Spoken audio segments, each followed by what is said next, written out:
Still raw from the strap, she was priced before the lamps were even lit. The sign above Hennessy's door said fine spirits and accommodation, which was the kind of lie a man puts in paint because he can't afford to put it in marble. I'd ridden past that sign maybe 200 times in 11 years and never once gone in, not because I was above it. I wasn't above much by then, because I knew what it was, and knowing what a thing is means you don't have to pretend you don't. I went in the evening of the 14th of October, 1883, because a boy named Cutter Doyle came running to my office at dusk with his hat held in both hands and his face the color of old ash, and what he said was this: "They got a girl in there, Marshal. Can't be more than 17. Frenchie had her brought up on the freight wagon from Amarillo, and she's been crying since noon, and he's already put a price on her, and the lamps aren't even lit yet." I put down the tin cup I was holding. I didn't say anything to the boy. I just picked up my coat off the hook by the door.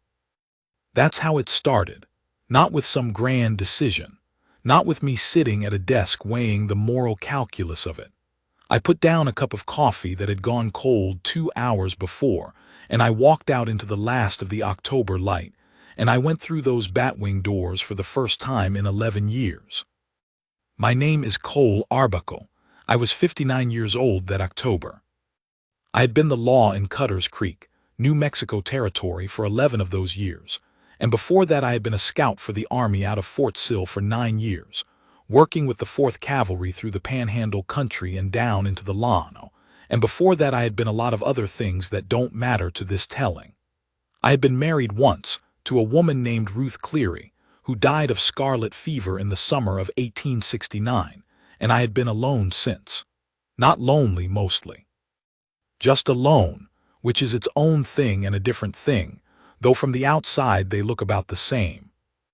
I want to tell you what I walked into that evening because I want you to understand the situation clearly, without decoration. Not to make myself out to be something I wasn't walking in there. Not to make her something she wasn't either, which is the part that usually gets wrong in the telling. When I pushed through those batwing doors, the room was dim. A few lamps not yet fully lit, the smell of tobacco and spilled beer and sawdust, and underneath it something that might have been cooking from the back kitchen, or might have been the general smell of too many men in a space too small for them. Maybe 8 men in the room. Some I knew. Some I didn't. Some looked up when I came in and some didn't bother. She was sitting in a chair against the back wall. That was the farthest point from the entrance, and somebody had put her there, which told you something. She had her arms crossed tight over her chest and her chin set low, and she was watching the room the way a horse watches a fire, not panicking yet, because panic doesn't help you, but knowing, completely knowing, what she was in the middle of. She had dark hair that had come loose from whatever it had been pinned in, probably during the wagon ride. She was still in her travel clothes, a brown dress with road dust on the hem and a tear at the right shoulder seam. And there was something wrong with the left side of her face, a mark at the cheekbone, already purpling, already beginning to swell. Frenchie Delacroix was standing at the bar with 2 of his men, a thin, pale man called Corbin, who I'd arrested twice for things that hadn't stuck, and a large Norwegian they called Axel, who had arms like cut timber and not much operating behind his eyes.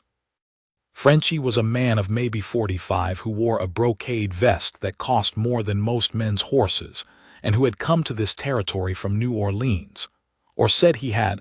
I'd never found anyone who could verify it, and who had been running the saloon for 6 years, and who had in that time done a number of things that were difficult to prove, and 1 or 2 that were easy to prove but that nobody had wanted to prove.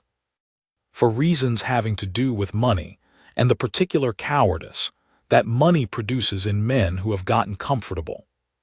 He saw me come through the door, and his face did the thing it always did, which was to arrange itself into something that looked like welcome, while the eyes underneath stayed very still and very cold. "Marshal Arbuckle," he said, "first time I've had the pleasure." I didn't answer him. I looked at the girl. "How old is she, Frenchie?" He smiled. "She's of age, Marshal. I have documentation." I said, how old is she? The smile held. 18, he said, paper says so. I turned from him and walked across the room to where she was sitting. Not quickly. I pulled a chair from the nearest table.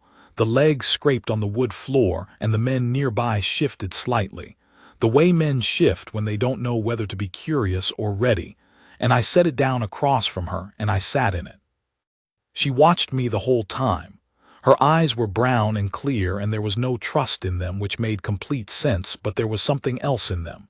She was reading me, noting the coat, the badge, the way I moved, not afraid of the assessment, running it fast because she needed the information.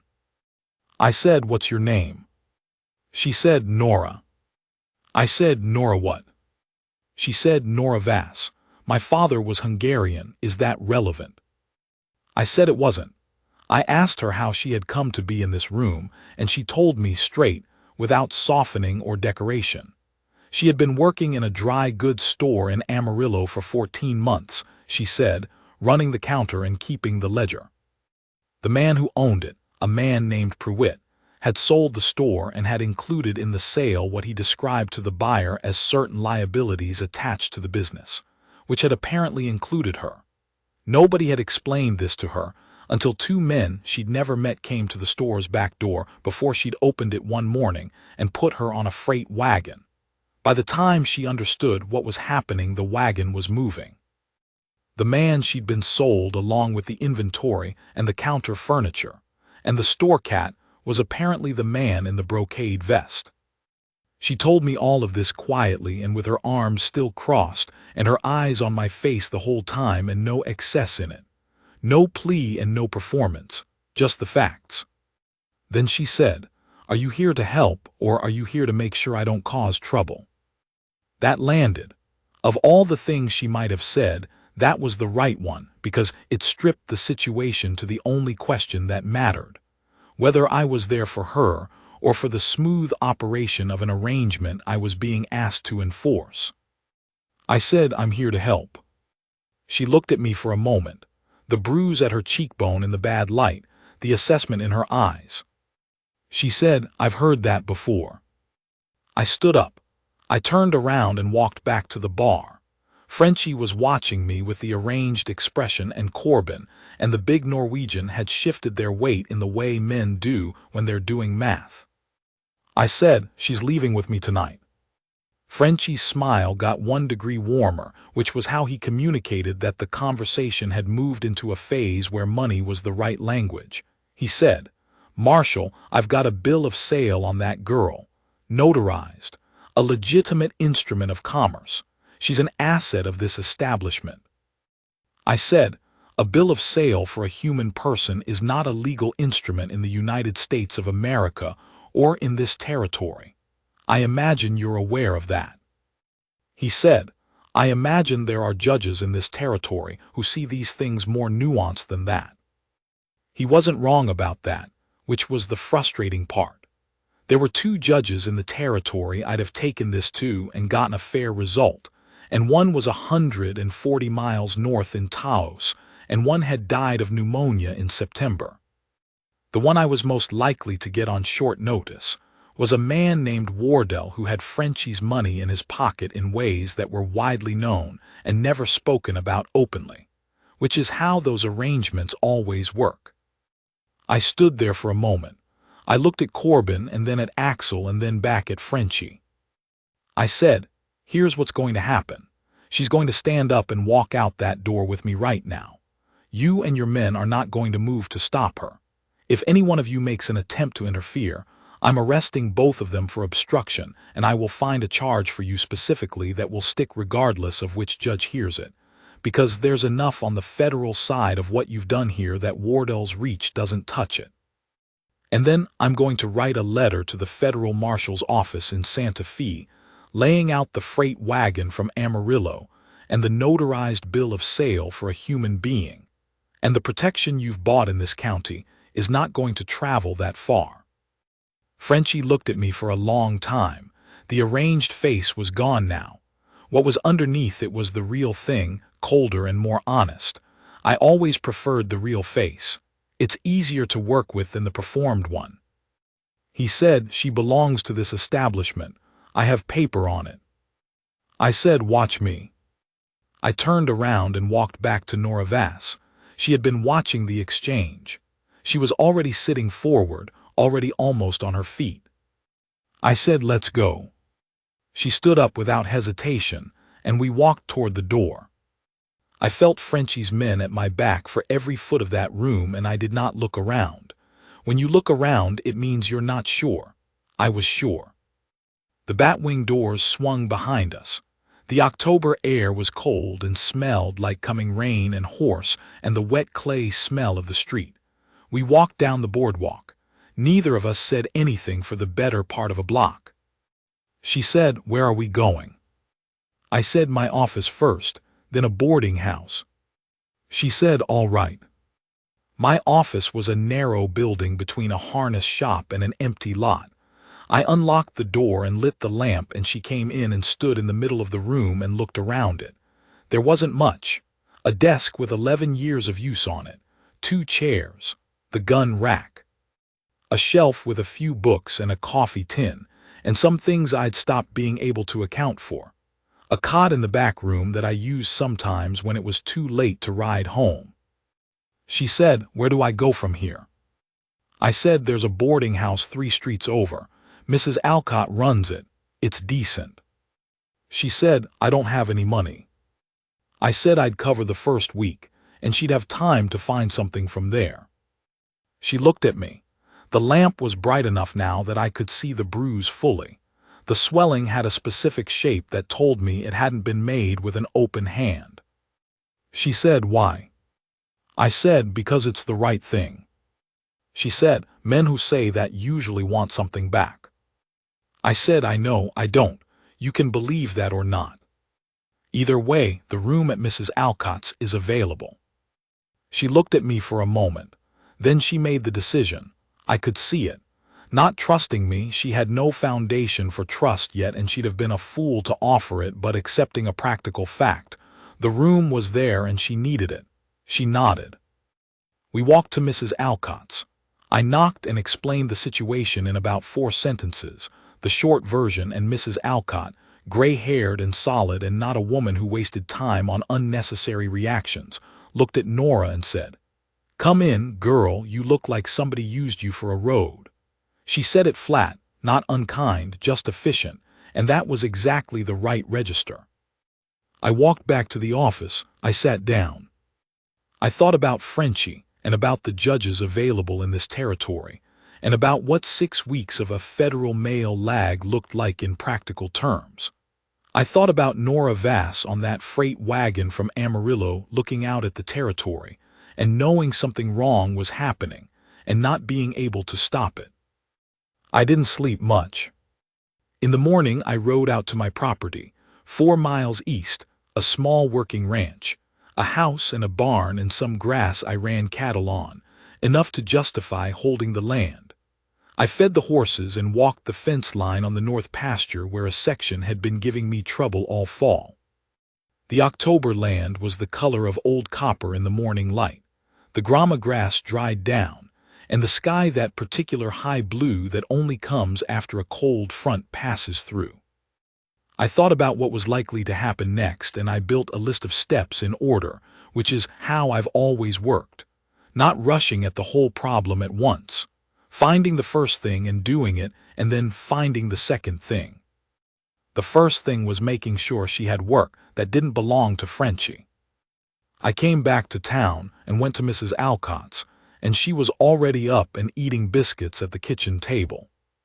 Mrs. Alcott had given her a change of clothes, a gray dress that was a size large but whole, and she had her hair pinned, and there was color in her face, and she looked like a person with a mind, which she was. I sat across from her. I said, "What can you do?" Meaning what skills she had, what work she might be able to take on. She told me. She said it the same way she'd told me about the wagon, straight, no excess. She could read and write and do figures. She'd run the ledger at Prewitt's store for over a year without errors. She could handle customers. She could take inventory and work from a wholesale catalog. She could do plain sewing if she had to but preferred not. She didn't cook well but could learn. I said, there's a general store, Hendricks's. Ed Hendricks is a fair man. His wife has been sick, and he's been short-handed. She said, will he try to sell me? I said, no, Ed is decent. She said, how do I know which ones are? I said, mostly you don't at first, but I'll tell you who isn't.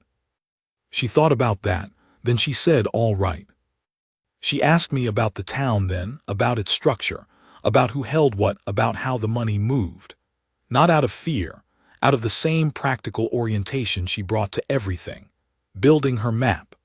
I told her what I knew, and I told her where the gaps in my knowledge were, because there's no use telling a smart person half the picture and letting them think it's whole. Before I left, she said, thank you for last night. I said, it was what needed doing. She said, most people don't do what needs doing when it costs them something. I said it didn't cost much. She said it might, depending on Frenchie. I said probably. She looked at me with something that might have been the beginning of interest, not gratitude, something more level than that. I went to Hendricks's store and talked to Ed, and by the next morning she was working the counter and the back ledger, and Ed was paying her what I'd suggested was fair, because he was the kind of man who takes a sensible suggestion from someone he trusts. That, I told myself, was my piece of it done. She had a room and she had work, and the situation was as stable as I could make it quickly. What happened from there was hers to manage. I was wrong about that being my piece done. Not the last time I've been wrong about something. Frenchie moved in the 4th day. Ed came to my office on a Thursday morning, turning his hat in both hands with the particular expression of a man delivering bad news to someone he respects. He told me that 2 of Frenchie's men had been at the store before opening, not inside, just at the back door, and had left a note. The note was about the credit Ed held with the Bauer wholesale house in Las Cruces, which supplied most of his stock. The note said that the arrangement might be reconsidered if certain staffing decisions at the store remained unchanged. Ed had been running on credit from Bauer's for 3 years. 2 bad winters and a cattle sickness that had knocked the bottom out of half his customers' budgets had made credit not a convenience but the margin between staying open and closing. He couldn't function without it. I said, do you need to let her go? He looked at the floor. He said, I don't want to, Cole, that's the truth, but I've got a sick wife and 3 children. I said, I understand. You don't have to explain it. He said, I'm sorry. I told him he had nothing to be sorry for, and I meant it. Then I went to the store and told Nora. I told her straight because she had a right to the information about her own situation, and I've never seen the point of softening facts that a person needs to act on. She listened without interrupting. She set down the inventory sheet she'd been working from and let me finish. Then she sat with it for a moment, not panicking, just thinking it through. She said, who else in town could use help? I said, that's the problem. Frenchie has money in most of the businesses here. She said, then who's outside his reach? I said, the church, but that's not paying work. The school has no budget for another hand. The doctor, Hatch, he's a decent man, but Frenchie did him a favor once that Hatch is uncomfortable about, and that makes him a liability right now. And me, my office. She looked at me. I said I can't pay what Ed was paying, but I can pay something. I've got correspondence I've been ignoring for months and case records I'm keeping badly and forms the county sends me that have been sitting in a pile. She said, is this real work or are you inventing it? I said, the pile is real. It's been real since June and I've been walking past it. She almost smiled, the edge of one. She said, all right. So she came to work in my office. And I want to tell you what that was those weeks, because they're what everything else grew out of. The office was not a large space. 2 desks would have been crowded, so she worked at mine, and I sat across from her, or I went out on rounds and came back to find the work moved forward, and a note clipped to whatever she drafted telling me what she thought I should change and why. Her handwriting was very small and very exact. Her opinions were the same. She had things to say about the correspondence, about the gun rack and its organization, about the coffee I made, which she told me on the third morning tasted like something a horse had rejected. About the single book on the shelf. She picked it up and read the back page and set it down with an expression that constituted a complete review. About the schedule I kept, which was organized around my own habits rather than around what the work actually required, and which she quietly began to improve without asking permission. I found I didn't mind. I had been alone for a long time, and I'd been running the office alone for 11 years, and I had gotten used to things being a certain way. And usually when someone suggests changes to things you've been doing the same way for 11 years, the right response is resistance. But her changes were right. That's what made it easy. She didn't offer opinions because she liked the sound of her own voice. She offered them because they were accurate. She was sharp and she was direct, and she had a sense of humor that didn't announce itself. She'd say something plain that had an edge to it, and then she'd pause, not for laughter, just to see if you caught it. The first few times it took me a beat too long. After the first week I was catching it as it landed. One afternoon I came back from a ride out to the Garza property north of town, a boundary dispute, the tedious necessary work that makes up most of what a lawman actually does, and she had reorganized the case files. I'd been keeping them stacked by date. She had sorted them by offense type and resolution status, and put them in a wooden box she'd found somewhere in the back room. I stood in the doorway. I said, "You didn't need to do that." She said, "I couldn't find anything. Neither could you, probably." I said, "I had a system." She said, "You had a pile with dates on it." I sat down. I said, "How long did it take you?" She said, 3 hours between the correspondence." I said, "You should have told me. I would have helped." She said, "You would have told me not to bother." She was right about that. I would have. I said, "Thank you." She said, "You're welcome. The coffee's fresh. I made another pot." That was the texture of those days. Work and the particular companionship of work done alongside someone who does it well. I had been in the army long enough to know what that companionship feels like, and I'd missed it without knowing I was missing it. I want to say more about what those ordinary hours were like, because the obvious drama, Frenchie, the hearing, what was building toward December, tends to crowd the rest of it out, and the rest of it was most of the time. She read fast and retained everything. I discovered this a couple of weeks in when she referenced a detail from a county report she'd filed 2 weeks prior, not consulting the document, just citing it the way you cite something that's simply become part of what you know. I tried to catch her on it once, asked about a specific number from the first correspondence she'd handled, something from the first day. She gave it to me without a pause and then gave me the context around it. I stopped testing after that. She had a particular way of thinking out loud that was worth listening to. Not directed at me mostly. She'd be working through something in a report and she'd say a sentence or half of one to the problem, not to the room, and it would be the actual center of the thing she was looking at, said plain without ceremony.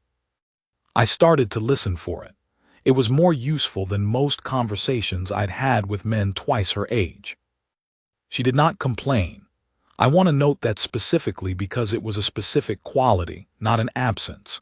She had been put on a wagon against her will, priced like furniture before she could say otherwise, extracted by a stranger she had no reason to trust, and was now working in a one-room office for less than she'd made at the general store, with a man actively working to push her out of the county. She did not complain about any of it. She worked.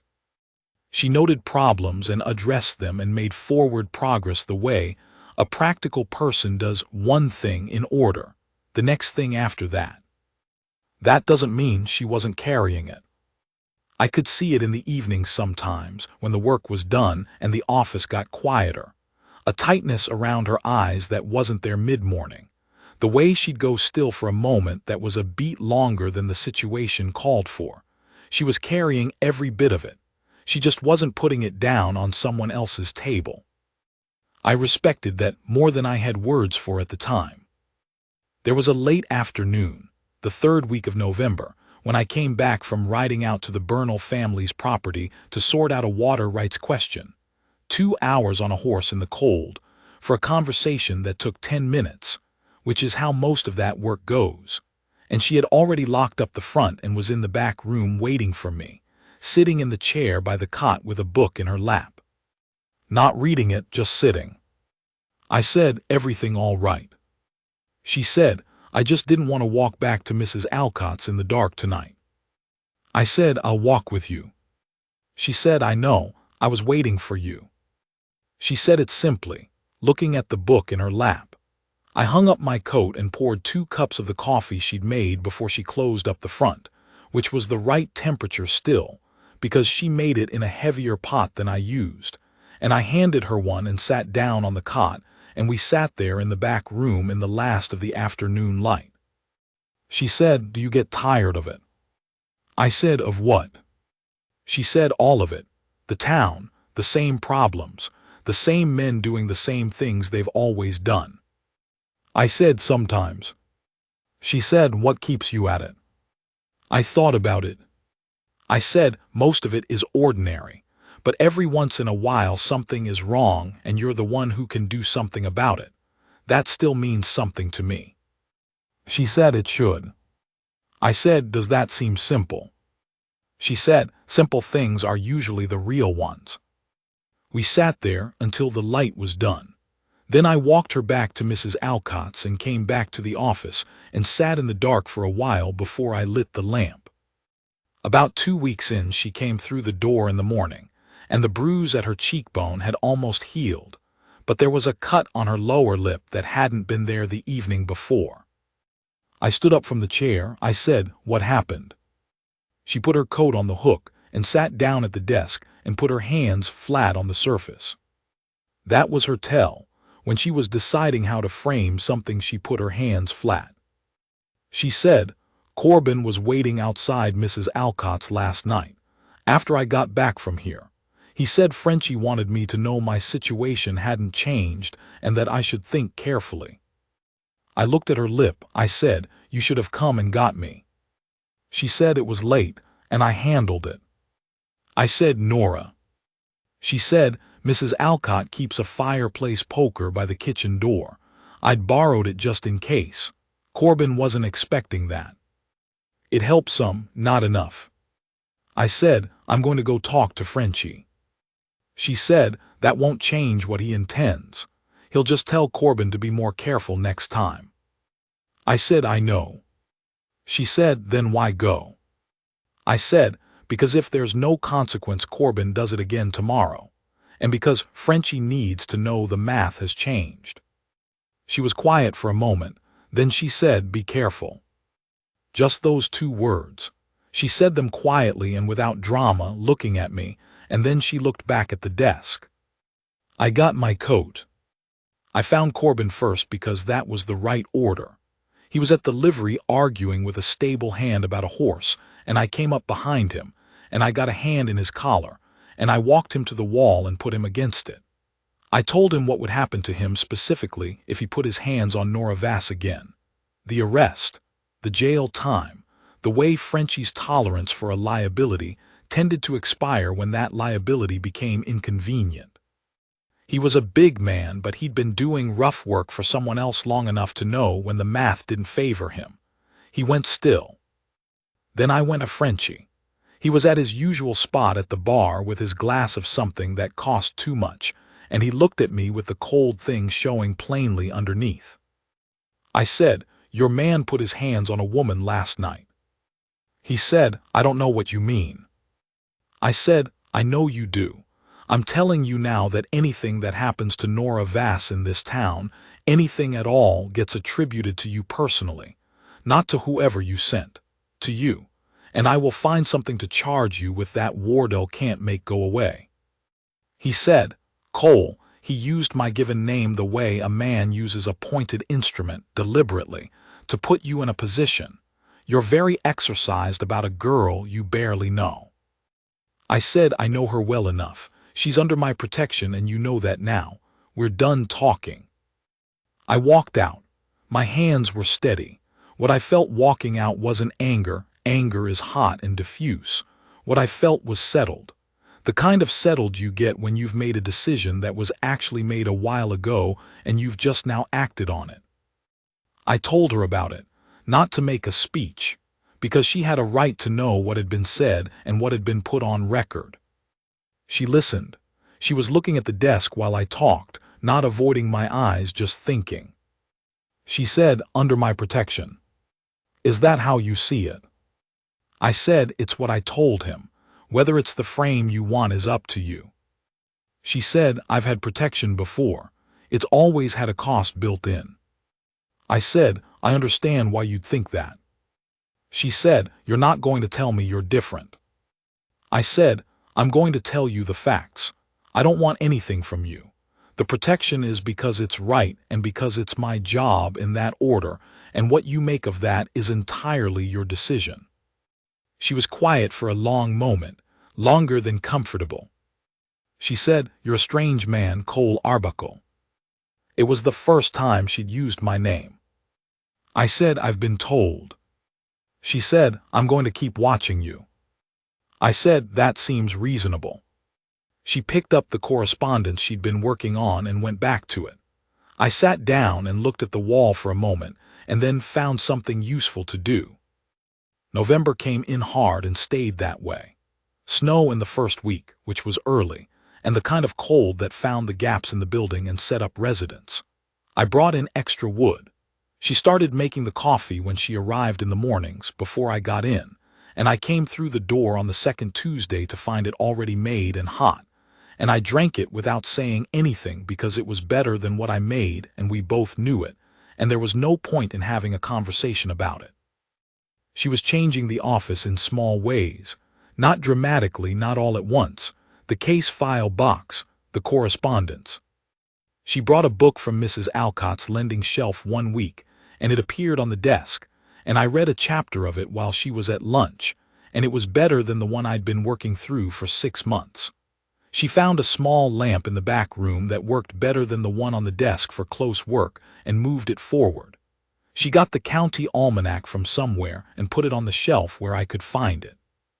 Small practical things, none of them asked for permission. Frenchie's pressure continued. Never direct, he was too smart for direct. A man who rented the room adjacent to Nora's at Mrs. Alcott's complained about her through the lodging board, vague complaints about noise and disruption, which anyone who knew Nora would find funny, because she was about the quietest person in the building. It turned out Frenchie's money had gotten into the lodging board through a man named Pryor who owed him. She was moved to a smaller room. I went to the lodging board and had a conversation with Pryor that left him understanding certain things more clearly, and within a week she was in a better room than she'd started in. It felt like a win. It also felt like a preview. The rumor started in the 3rd week of November. I knew it would. In a small territorial town, a young woman in a marshal's office generates a story, and the story generated in this case was the predictable one, and it got around in about a week. She heard it. She told me she'd heard it. She said, "Does it bother you?" I said, "No." She said, "It doesn't bother me either." I said, "Good." A letter arrived from the county recorder's office in Las Cruces suggesting my position was due for review, which it was not, and which was a clumsy attempt to use the bureaucracy as pressure, and I replied to it in 2 sentences. Dr. Hatch, who had come to the office for coffee on Wednesdays for 3 years, stopped coming. I noticed and I understood it, and I didn't hold it against him. He was a good man in a difficult position. Good men in difficult positions have to make calculations, and most of them make the ones that keep them operational, because if you stop being operational, you can't help anyone at all. What stayed put? Mrs. Alcott, who had made a decision about Nora in the first 5 minutes and didn't revise it. Oakes, The one fair commissioner, who stopped me in the street one afternoon and said nothing direct but said enough oblique things to indicate he was watching and was not neutral in the way he appeared. Cutter Doyle, the boy who'd come to my office that October evening, who turned up at the office sometimes and talked to Nora about his horse and his ambition to learn to read better, and who seemed to have appointed himself an informal sentry, which I didn't discourage. The evenings were the thing I hadn't accounted for, and they're the thing I remember most. During the day it was work, structured, purposeful, professional. She was at the desk, I was in my chair or on rounds. The office was a workplace and I knew how to be in a workplace. But November evenings, when she'd stay late to finish something, or when the dark came down so quick, there was no good reason to go out into it just yet. When the stove was going well and the lamp was turned up and the snow was on the window, those evenings had a different weight. We talked about things that weren't work. She told me about her father in pieces, not all at once. The way he'd been a tailor in Budapest, the quality of his work, the particular pride he'd had in it, and the frustration when the work dried up because of things happening in the city that were bigger than any one man's business. The trouble that had finally made him leave, which was political and complicated, and which had gotten men like him into serious danger for reasons she didn't fully understand even now, only knowing that the danger was real and the leaving was necessary. Coming to Galveston with $12 and a trade and a 6-year-old daughter who kept asking questions he couldn't answer. Making a life in Texas. Dying when she was 15 with his lungs finally done with him after all the damp and cold of those years. She told me all of this in pieces, different evenings, one part here and one part there. The way you learn about someone when you're in a room with them over time, rather than sitting down to have an inventory conversation. It came out between the work and the coffee and the snow on the window. I told her things too, about the scouting years, about the particular education that the land gave you when you spent enough time in it, the way you learned to read the grass, read the sky, read the ground, the way water moved through this territory underground, and how you found it by watching what grew where and how. The way the mountains changed color at different times of day, and what that told you about the weather coming. Things that had been my private knowledge for years, and that felt different, named out loud in a room, sent across to someone who was actually hearing them. One evening in the middle of November she said, "What was your wife like?" I didn't stop what I was doing. I said she was a school teacher, smart, direct. She'd have had opinions about my case files. Nora said, "What would she have said about them?" I said she'd have said what you said, that a pile by date is not a system. She almost smiled. She said, "How long ago?" I said 14 years. She said, "And you've been alone since?" I said, "Mostly." She said, "Why mostly?"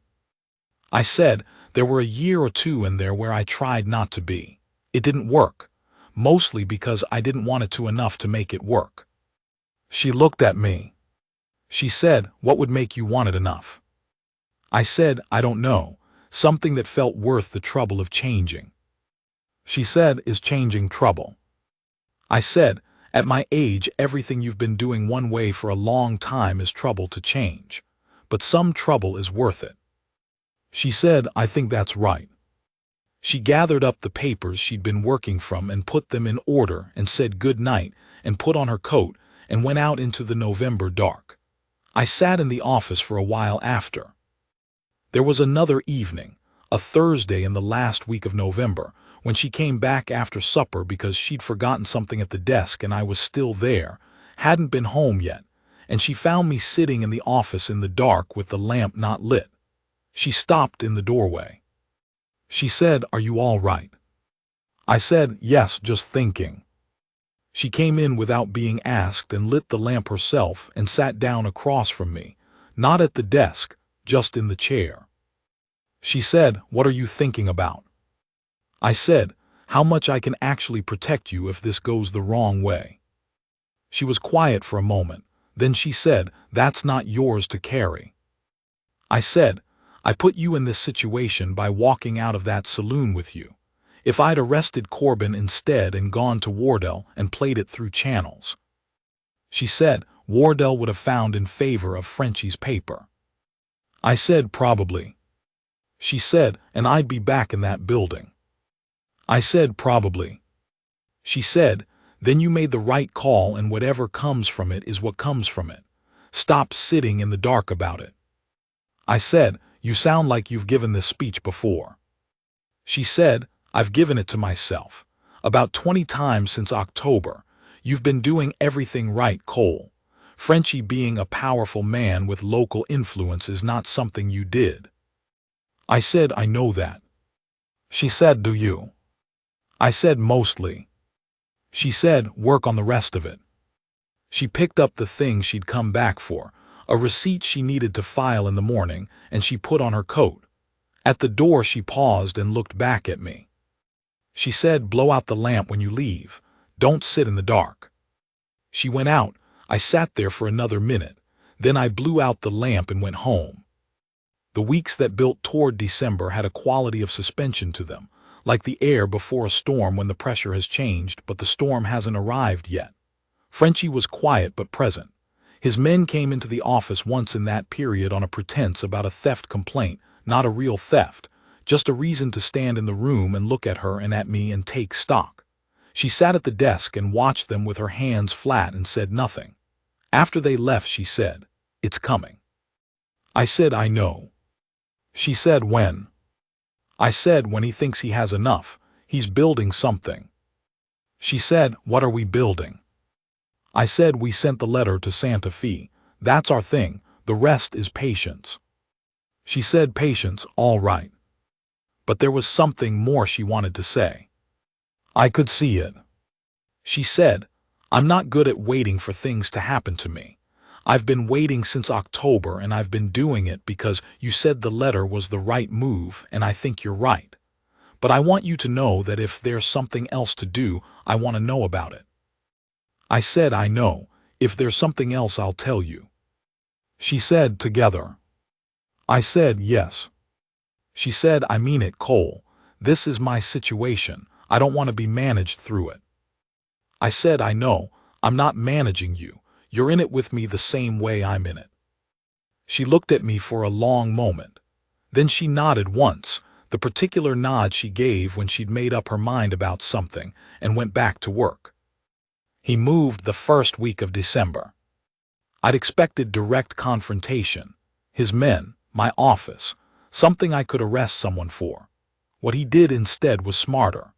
He went to the county commission with his bill of sale and a supporting affidavit from the Amarillo notary, and filed a formal petition accusing me of unlawful detention of a commercial asset and failure of duty as a peace officer, and petitioned for my suspension pending investigation. It was the right move from his position. A suspended marshal is not a marshal. He's a private citizen with a badge he can't use, and whatever authority he'd built in 11 years doesn't mean anything. The protection Nora had goes with the badge. The hearing was set for the second Tuesday in December. I told her that evening. She was quiet for longer than usual. She said, "2 of the 3 commissioners are his." I said, "Gris and Pell, yes. Gris is bought. Pell is scared of him." She said, "And Oaks?" I said, "Oaks is fair. 1 vote doesn't win it." She said, "Then I need to be there." I said, "I was thinking you should stay out of it. It's my hearing." She looked at me. She said, "It's my bill of sale he's presenting. My name on it. He's using me as evidence, and you want me to stay home." I said, "I want you to be safe." She said, "I'm not asking for your protection right now. I'm asking to fight my own situation. Those are different things." They were. She was right. I said, "You should speak." She said, "Yes." I said, "They've been told a story about you. You'll be speaking in front of men who have heard Frenchie's version." She said, "I've been telling a different story than the one men tell about me since I was 15 years old. That is not new." I believed her. I said, "Then let's talk through what you want to say." We spent 3 evenings preparing. She did most of it laying out the facts in order, thinking through the questions that might be asked, working out the language. I contributed the legal frame and some of the specific language that would matter to the commissioners. The two of us together, her mind and my experience, working the same problem from our different angles. The first evening she was methodical, but she was also angry, and the anger kept getting into the language in ways that were understandable, but that would work against her in front of Gris and Pell. I pointed that once. She said, "I'm supposed to tell them calmly what was done to me." I said, "I know that's a hard ask." She said, "I've been calm about it since October. I've been very calm. I have been calmer about this than it deserves." I said, "You have been. And in that room you need the jury to feel what you feel without you telling them to. The calmness is what makes the facts land." She looked at me. She said, "You've been in a lot of courtrooms." I said, "Enough." She said, "All right, teach me how." So I did as much as I knew how to. I'd spent 20 years as a lawman watching how testimony worked, what made it stick and what made it slide off a listener's mind. The specifics stick. The general statements slide. The emotion that's held back hits harder than the emotion that's released. She listened to all of that the way she listened to everything, with complete attention, and then she went back to her preparation and the language changed. Got drier and more specific, more precise. The second evening we went through it like a rehearsal. I sat across from her and I asked her the questions I expected Beaumont to ask, and she answered them. She was good. Not stiff, not performed. She knew the material because it was her own life, and you can't be made to forget your own life. But the anger was controlled now. It was in the facts instead of the voice. That's where it does the most work. The third evening she came in and said, "I don't want to do it again tonight." I said, "All right." She said, "I know it as well as I'm going to know it. If I go through it again, I'll get rigid with it." I said, "That's right." She said, "So what do we do?" I said, "Whatever we want." She thought about it. She said, "Tell me about the worst situation you were ever in this work." I said, "Why?" She said, "Because I want to hear about something you got through. I want to hear it in your voice." I told her, not the single worst thing. There were things I'd been part of that weren't for telling in any light circumstance, but a bad situation from the Fort Sill years, a winter patrol that had gone wrong in the way that things go wrong when the weather changes faster than a plan can accommodate. 3 of us, a storm, a week in circumstances that I don't need to detail here. We made it back. We made it back because we did the next thing that needed doing, one thing at a time, and didn't look further than that. She listened. At the end she said, "You weren't afraid." I said, "I was afraid. I just wasn't paralyzed by it." She said, "What's the difference?" I said, "You move anyway. Fear's just information. It tells you something's dangerous. The moving is still yours to do." She looked at me for a long moment. She said, "That's what I needed to hear." I said, "I know." The night before the hearing we sat in the office late, after the work was done. She was at the desk and I was in my chair and the stove was going and neither of us was particularly talking. She said, "Are you afraid?" I said, "No, are you?" She said, "Yes, some. Mostly I'm angry." I said, "Anger's good fuel." She said, "I've been running on it for years. I know how to use it." She paused. "I'm angry that this is happening at all. That a man like Frenchie can spread enough money around that the machinery of a county tilts toward him. That a girl can be put on a wagon against her will and the question becomes whether the paper's in order. I'm angry about the paper, Cole. That he had someone write paper on me." I said, "I know." She said, "And I'm angry that you might lose your position over this. That's mine to be angry about." I said, "Don't be. If I lose the position, I'll deal with it." She said, "It's not fair." I said, "No, most of the interesting things aren't." She looked at me. Then she said quietly, "I chose right, coming with you that night." I said, "You didn't have a lot of options." She said, "I had some. I could have made more trouble for you and gone out a different door, tried something else. I chose to come with you specifically." I said, "Why?" She said, "Because of how you sat down. You pulled a chair from the nearest table and you turned it around and you sat down in it in a way that said I was going to be talked to and not at. And then you listened. And then you didn't make a speech. You just said, 'Let's go.'" I said, "That's not much to base a decision on." She said, "It's everything to base a decision on." She put on her coat and said good night and went out into the December dark. The hearing room above the land registrar smelled like old paper and cold stone. 3 chairs for the commissioners behind their table and rows of chairs facing them, and a decent crowd, because word had gotten around and people in a small town don't pass up something to watch. Oaks in the center, fair, attentive, Gris on his left, Frenchie's man looking at the table, Pell on his right, afraid, looking everywhere except at anyone. Frenchie came in with his lawyer from Las Cruces, Beaumont, and 2 of his people. They sat on one side. I sat on the other with Nora beside me. Beaumont presented. He was good, the kind of lawyer who can make a thing sound reasonable by controlling how much of it you can see at one time. He presented the bill of sale and its certification and the affidavit from Amarillo, and built an argument about property rights and commercial instruments, and a marshal who had exceeded his lawful authority by removing an asset from a legitimate business operation. I presented next the federal law regarding the sale of persons, which is clear and has been clear since the war. My record in this county for 11 years. The specific actions I had taken on the evening of October 14th, described in the order I had taken them, without embellishment. Then Nora spoke. I watched the room while she spoke. She spoke for 25 minutes. No notes, she had left them in the office.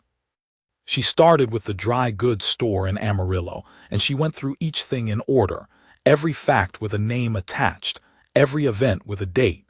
She named Prewitt. She named the 2 men who had put her on the wagon. She described the room she'd been sitting in when I'd come through the door. She described the bruise on her cheekbone in plain language, what it meant about how it had been made and by whom. She said, "I am a free person. I am a citizen of this territory and of this country, and I was taken from a place where I was working lawfully and transported against my will to be sold as if I were furniture.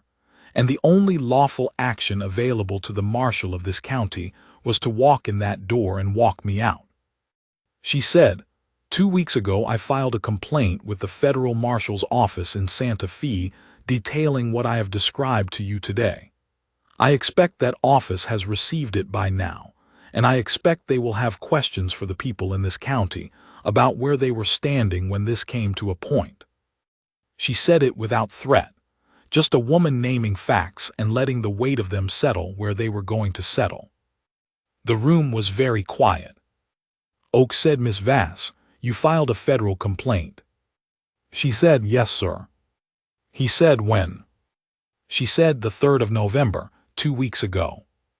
Gris looked at Frenchie. Pell looked at the table. Beaumont had stopped writing. Oak said, "This hearing is recessed pending review of any ongoing federal process." He brought the gavel down. "Not hard, just final." Frenchie left without looking at me. That told me what I needed to know. A man who isn't afraid looks at what he's walking away from. Frenchie looked at the floor. We walked out into the December afternoon, and the sun was up full, and the snow on the ground was so bright it hurt your eyes. We walked side by side down the street. Neither of us said anything for a long block. She said, "That went better than I expected." I said, "You were good in there." She said, "I was shaking." I said, "You didn't show it." She said, "I wasn't going to show it in front of them." I said, "I know." We walked into the office. She made coffee. I sat down with the afternoon coming through the window at a winter angle, long and flat. She set the cup down in front of me, and she stood there for a moment, and she reached over and put her hand on the back of my hand where it rested on the desk. Just for a second. just the weight of it. She said, "Thank you for all of it, every piece." I said, "You did most of it today." She said, "I had someone to do it beside me. That matters more than you think." She took her hand away and sat down at the desk and went back to the correspondence. I drank the coffee. The federal investigation ran 6 weeks. 2 men came down from Santa Fe in coats that meant business and spent 3 days talking to everyone in town and going through Frenchie's accounts and making notes in small leather notebooks. Beaumont was present for most of it. Wardell, the county's accommodating judge, was suddenly difficult to locate, which was its own kind of statement.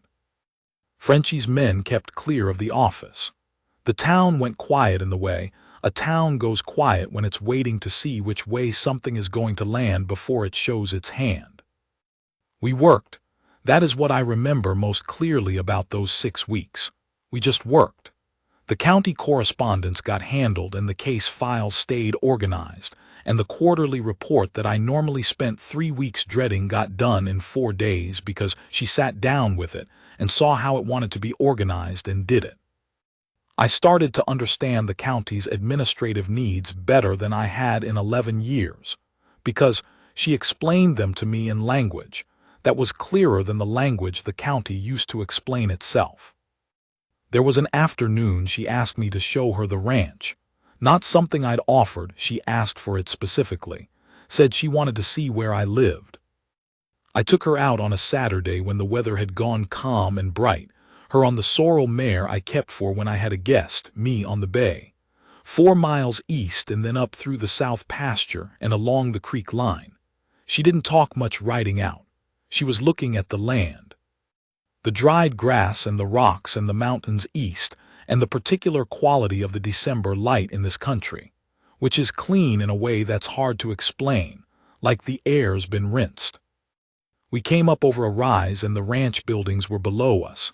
The house, the barn, the hay shed, the fence lines radiating out into the pasture, small from up here, a human-scale thing set into something much bigger. She looked at it for a while, then she said, "You built this." I said, "Some of it. The house was here when I got the land. I built the barn and the shed." She said, "It's good land." I said, "It is." She said, "Is there room on it?" I said, "Plenty of room." She said, "Good." We rode down and I showed her around. The house, which was small but solid, 2 rooms with a kitchen that worked and windows that faced east for the morning light. The barn where I kept the horses. The section of fence I'd built by hand the first winter, the posts set deep because I'd done it right the first time. She touched the fence post, put her hand on the wood. She said, "You did this yourself." I said, "Hired a man for the heavy digging. The rest was mine." She said, "I like that you built things." I said, "Man needs to build something that lasts." She said, "Yes." She said it like it was settling something for her, like she was filing it. We sat on the porch of the house after, with the December sun going down behind the mountains west, and the air cooling fast the way it does out there when the sun leaves. I had a couple of blankets inside that I'd gotten because I sometimes sat out there in the evenings, which is a habit I'd never bothered to explain to anyone, because there had never been anyone to explain it to. I brought them out and we sat in the 2 porch chairs and watched the mountains go from gold to rose to gray. She said, "Do you eat out here?" I said, "Sometimes, when the weather allows." She said, "It's a good place to eat." I said, "It is." She was quiet for a bit. A pair of pronghorn crossed the south pasture a 1/4 mile out, moving easy, and she saw them and watched until they went into the brush at the fence line. She said, "How did you find this land?" I said, "I was riding back from a job down near Roswell, spring of 1872. I came up over that rise to the east and the light was a certain way and I thought, that's a place where a man could work and it would mean something. I filed on it the next week." She said, "And you built your whole life here?" I said, "I built what I could." She said, "That's not a small thing." I said, no, I suppose it isn't. She looked at the mountains. She said, I've never had a place I thought of that way, where if I saw it at the right time I'd think that's mine. I said, you might. She said, I'm starting to think I might. We sat there until the dark came down.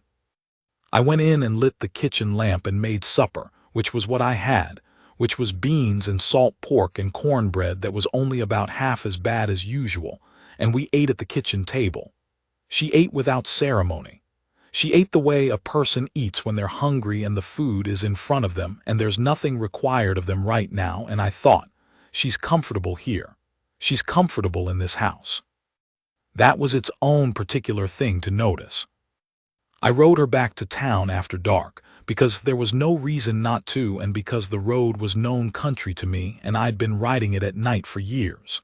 She was quiet on the ride back, not troubled quiet, just easy, settled in the saddle. The sorrel had taken to her, which horses either do or don't and can't be made to. At Mrs. Alcott's she said, thank you for the ranch. I said, it's just land. She said, no it isn't. She went in. I rode the 4 miles back in the dark and put the horses up and went into the house, and it was the same house it had always been, same 2 rooms, same kitchen, same east-facing windows. It just felt different in a way I didn't try to name. The afternoon she asked me to teach her to shoot was a Tuesday in late December, cold and still, the creek running slow under a thin skim of ice. I took her out behind the office to the flat ground near the creek bank, and I showed her the spare Colt, how to check the cylinder, how to hold it, where to put her weight, what the recoil would do. She listened with the same quality of attention she brought to everything. Not performing attentiveness, actually there. She wasn't good at first. Nobody is. The first 3 shots went wide. She didn't flinch, but she noticed. She looked at where each shot went and she thought about what she'd done and she adjusted. No frustration, just information being processed and applied. After about 40 minutes she was hitting what she aimed at more often than not. She handed the Colt back to me. She was looking at the creek, at the ice at the edges of it. A crow was making noise somewhere in the cottonwoods downstream. She said, I still want you closer than the gun. I said, what do you mean? She said, if something goes wrong, I want you there more than I want the gun. The gun is good to know, but I want you closer. She said it to the creek, not to me, and then she walked back toward the office door. I stood in the cold for a longer time than I needed to. I was 59 years old. I had spent a long time being careful not to make things into something they weren't.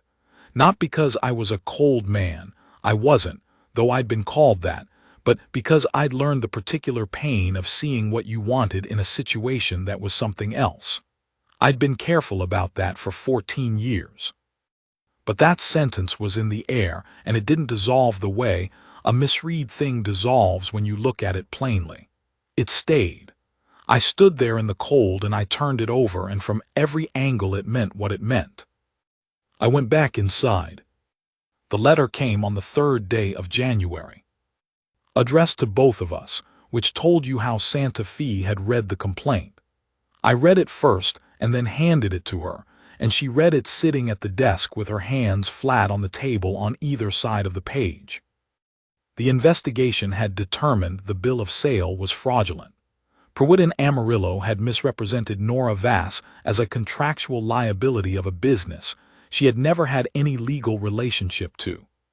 The U.S. Attorney's Office was preparing charges against Frenchy Delacroix for unlawful restraint and conspiracy under federal statute. Corbin was named as a participant and would face separate charges. There was a note about the county commission hearing, which the U.S. Attorney characterized as without merit and advised the commission accordingly. She set the letter down. She looked at the window. Outside the snow was coming down slow and easy, big flakes. She said, is it over? I said, mostly. They'll want your testimony at the trial. She said, I'll give it. She said, what happens now? She said it quieter. I said, what do you mean? She said, the situation is resolved. You hired me because of the situation. I said, the case files stay organized by themselves now, do they? She said, Cole. I said, yes. She said, I'm not asking about the work. I put the letter down. I looked at her. She was looking at me, the direct look, nothing extra in it. I said, I know what you're asking. She said, then answer it. I stood up and walked around the desk. She turned in the chair to face me and she looked up at me, and I stood in front of her and I said, I want you to stay, not the office. I want you to stay. She said, I told you in November I wasn't going anywhere. I said, that was different. This is me asking specifically. She said, and I'm answering specifically, yes, I'm staying. I said, I'm 59 years old and I've been alone too long, and I'm not an easy man. She said, I'm 22 and I've been fighting too long and I'm not easy either. I said, we'd make a complicated household. She said, I don't want a simple one. I put my hand on the side of her face and she leaned into it and she put her hand over mine and held it there and she said, I chose you, Cole, not because of the situation, because of who you are. Because you put down a cup of coffee and walked out a door without making a speech about it. And I've been watching who you are since October, and I'm choosing it. I said, I know. She said, good. I want to tell you about the 3 days when the men from Santa Fe were in town, because those days had a quality I haven't described yet. They were serious men, both of them, the kind the federal government sends when it has decided something is an actual matter rather than a local problem that local people can solve. One was older than me, gray-headed and unhurried, with the kind of stillness you see in men who have been watching people lie to them for 20 years and are no longer surprised by it.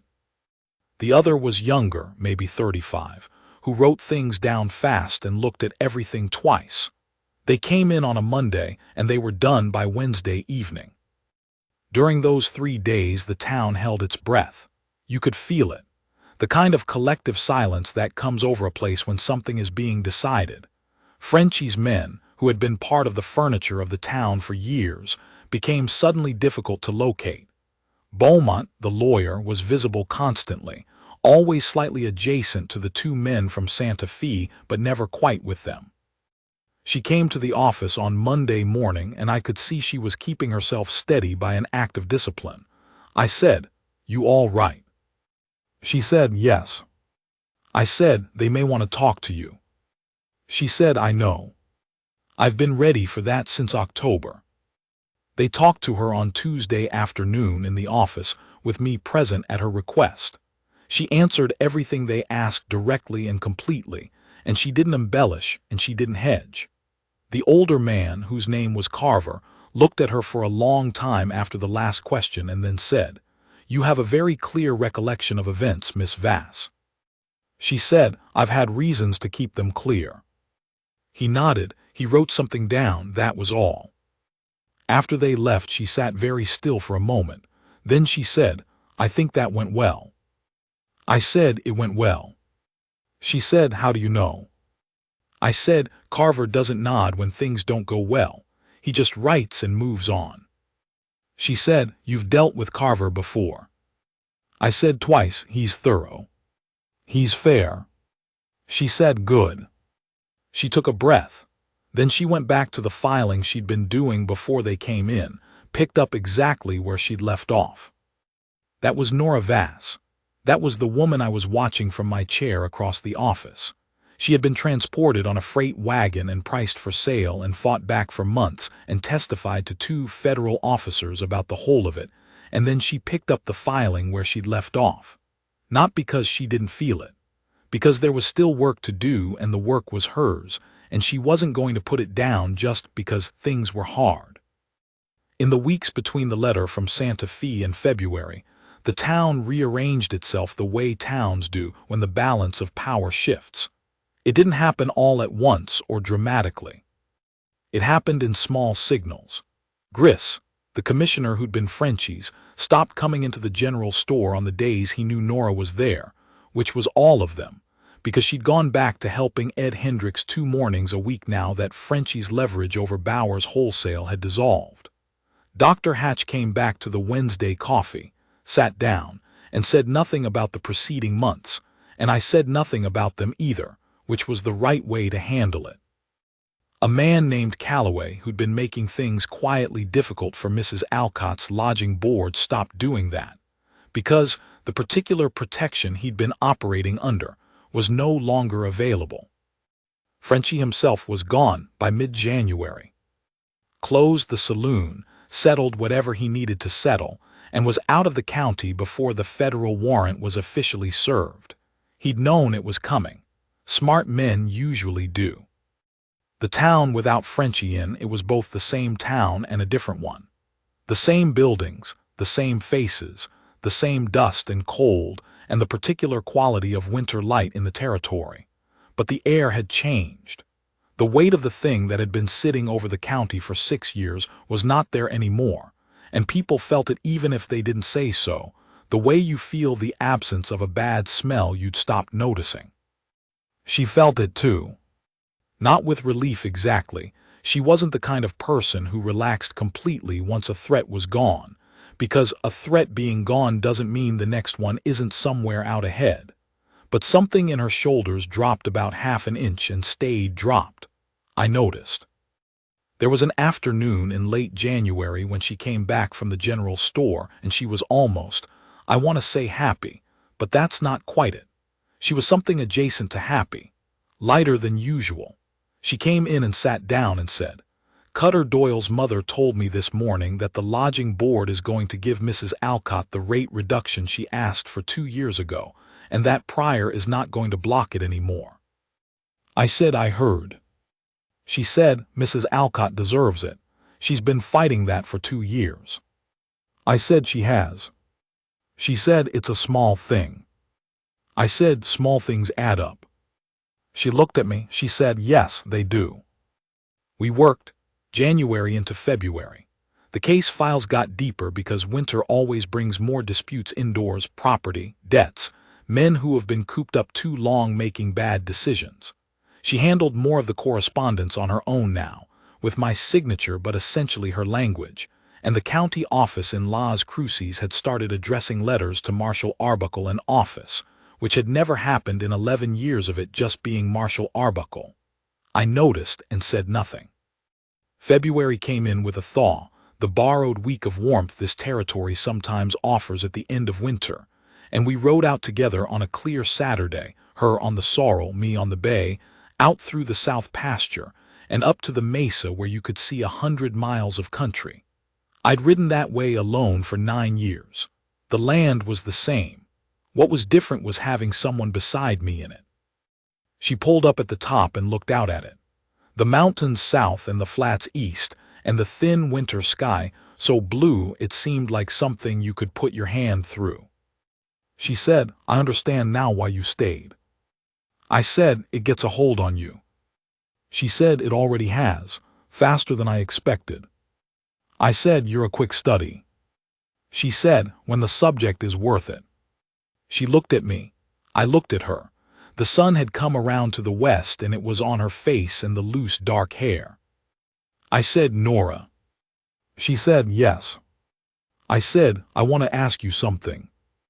She said, "Then ask it." I said, "I want you to marry me." She said, "Yes." I said I hadn't finished. She said, "I know, yes." I said, "You didn't let me make the case." She said, "I don't need the case. I've had 4 months to make up my mind. I made it up, yes." I looked at her for a moment. She was looking at me with that look she got when she was filing something for keeps. I said, "All right." She said, "All right." We sat on the mesa in the February thaw, with 100 miles of country around us, and neither of us needed to say anything else. One more night before I close. March, a few weeks before the wedding. She'd been at Mrs. Alcott's and I'd walked her back the way I still did, because some habits of care you keep even after the immediate danger is past. We were standing on Mrs. Alcott's porch in the March cold. the stars out hard and bright the way they get in this territory when the air has been cleared by weather. She said, "What are you thinking about?" I said, "Honestly." She said, "Yes." I said, "Ruth." She waited. She was good at waiting. I said I loved her, and losing her put something in me that didn't go away, a kind of cold that became part of how I was operating, and I made a peace with it. I didn't expect it to change. I'd stopped expecting anything like that. And then I walked into that saloon in October, and something started to shift, and I didn't have words for it for a long time. She said, "What's the word now?" I said, "It's not spring, that's too soft. It's more like the creek. The way it moved this morning when the thaw got into the ice. Things moving again that had been stopped." She said, "That's enough. That's more than enough. Don't apologize for it." I said, "I'm not." She said, "I know. I just wanted you to know you didn't need to." She stepped forward and put her arms around me, not dramatically, not performing anything, just firmly and with intention, the way you hold something you mean to hold. I put mine around her. She was warm and real, and she smelled like wood smoke and something underneath it I couldn't have named. She pressed her face against my collar. She said, "I chose you on purpose. I want you to know that. Not because you helped me, because of what you are. A man who picks up his coat and goes through the door because something's wrong and he's the one who can do something about it and doesn't make a speech about it. That's what I chose. That's what I'm keeping." I said, "I know." She said, "I wanted to say it anyway." I held her for a while in the March dark. The dog down the street that barked sometimes and then went quiet. The stars. The town around us and the land around the town. I had been 59 years old and alone for 14 years, and I had built a peace with what my life was, which was this badge and this office and this land and the work, which was enough. And then a boy had come to my door in October with his hat in both hands and his face, the color of old ash. She pulled back and looked up at me, and the starlight was on her face and in her eyes, and she looked like a woman who had gotten her breath back after a long time of going without it. And I thought, this is what she gave me. The same thing I gave her, maybe. Ground to stand on that holds. She said, "Come back tomorrow." I said, "I'll come back tomorrow." She said, "Good." She went inside. I stood on the porch in the March dark with the stars overhead, and the town quiet around me, and the land stretching out beyond the last building to the east, where I could feel the ranch even if I couldn't see it. 4 miles out there in the dark with the horses in the barn, and the fence I'd built by hand, and the east-facing windows waiting for the morning light. We were married the last week of March by a circuit preacher named Calvert who came through the territory 4 times a year, and who I'd known for 9 years without ever having business with him until now. He was a spare, quiet man who performed the ceremony without embellishment, which was what we both wanted. Mrs. Alcott came. She wore her good dress and she stood straight through the whole thing, and when it was done, she took Nora's face in both her hands for a moment and said something to her that I wasn't close enough to hear. And Nora smiled. A real one, not the edge of one, the full thing, and that was good to see. Cutter Doyle came wearing a collar that looked like it might actually choke him before the day was out. He shook my hand after and then seemed to not know what to do with himself, so he went and stood by the horses. Oakes, the commissioner, came and shook my hand and said something about it being about time, which I let pass without comment. The spring came in hard behind the ceremony, the way New Mexico spring always does, warm days and cold nights, and the land greening up fast in the draws where the moisture stayed. I was 60 years old, and I had been alone for 15 years before October, and I noticed, that spring, that I didn't think about the aloneness anymore. Not because I was papering over it, because it was actually gone. There's something to be said about what it does to a man, having a particular person in his life.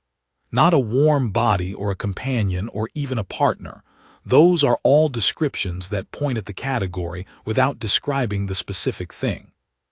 This specific thing was A woman who was smarter than I am in most ways and who chose to apply that intelligence to the same problems I was applying myself to, for her own reasons that were not mine but that pointed the same direction. You don't find that twice.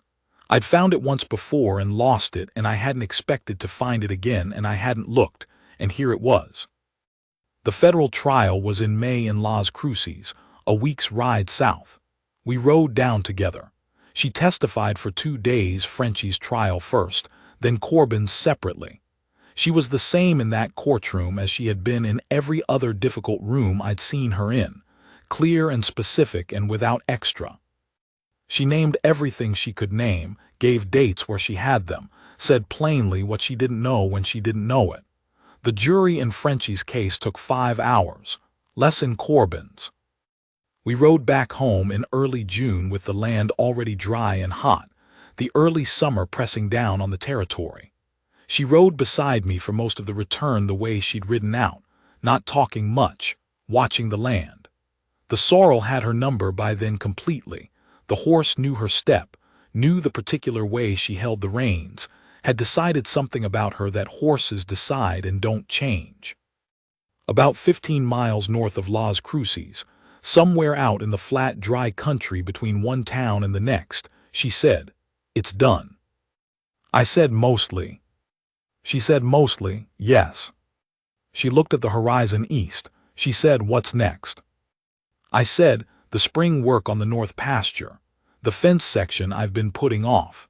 And Ed Hendricks wants to talk about expanding the store. He needs someone to help him think through the books." She said, "I can do that." I said, "I know." She said, "What do you need from me at the ranch?" I said, "Your judgment mostly. I've been running it alone and I've made some decisions I'm not sure about." She said, "Tell me about them." I told her. We rode north with the sun on our shoulders, and I told her about the land decisions I'd made and wasn't certain of, and she asked questions, and I answered them.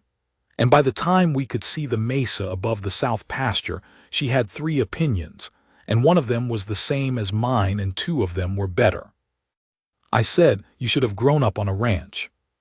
She said, "I grew up in a dry goods store. It turns out the skills transfer." We rode in as the sun was getting low and put the horses up together, which was a new thing, us doing it together, and it went easier than it ever had alone. She knew which saddle went where without being told because she'd watched me do it enough times. She filled the water bucket while I put out hay, and we latched the barn doors together against the night. We stood in the barn doorway for a moment with the last of the evening light on the pasture, the horses settling in behind us, the mountains east going their colors. She took my arm, not dramatically, just slipped her hand into the crook of my elbow and stood there. I said, "You all right?" She said, "Yes, more than all right." I said, "Good." She said, "This is mine now too, you know that." I said, "I know." She said, "The fence section and the north pasture and the ranch books and the horses and the view east in the morning. Mine too." I said, "Yes." She said, "Good." We went inside.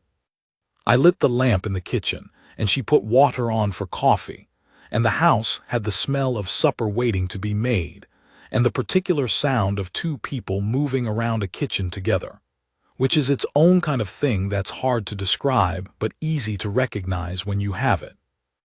I had not expected any of this. I want that said plainly and not prettied up.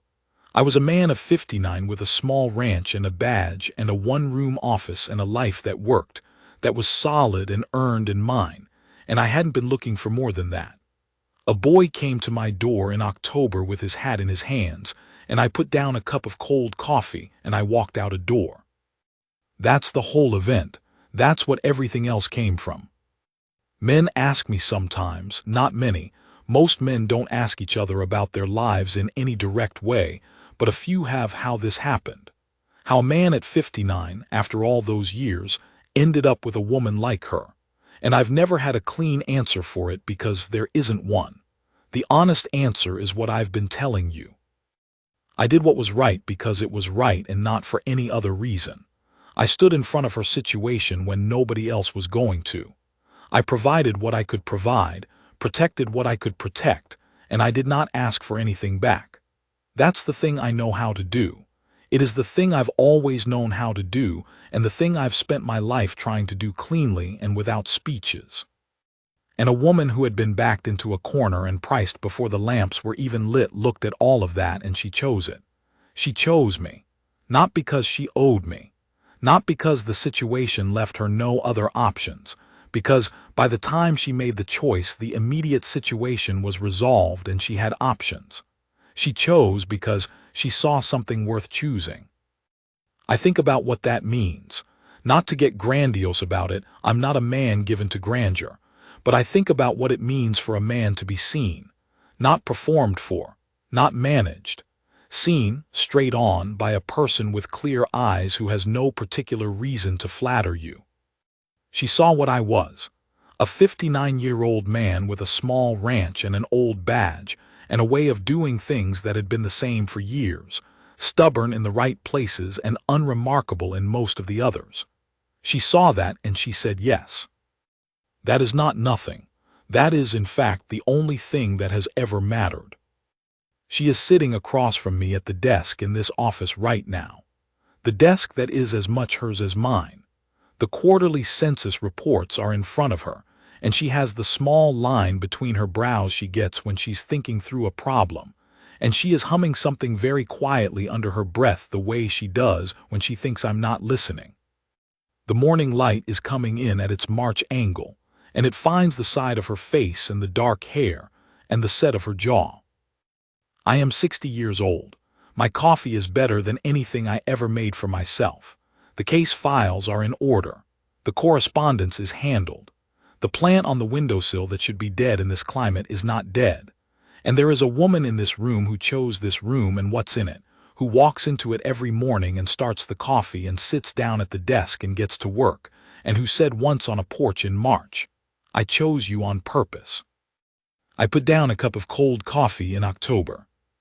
That's the whole story. That's every bit of it.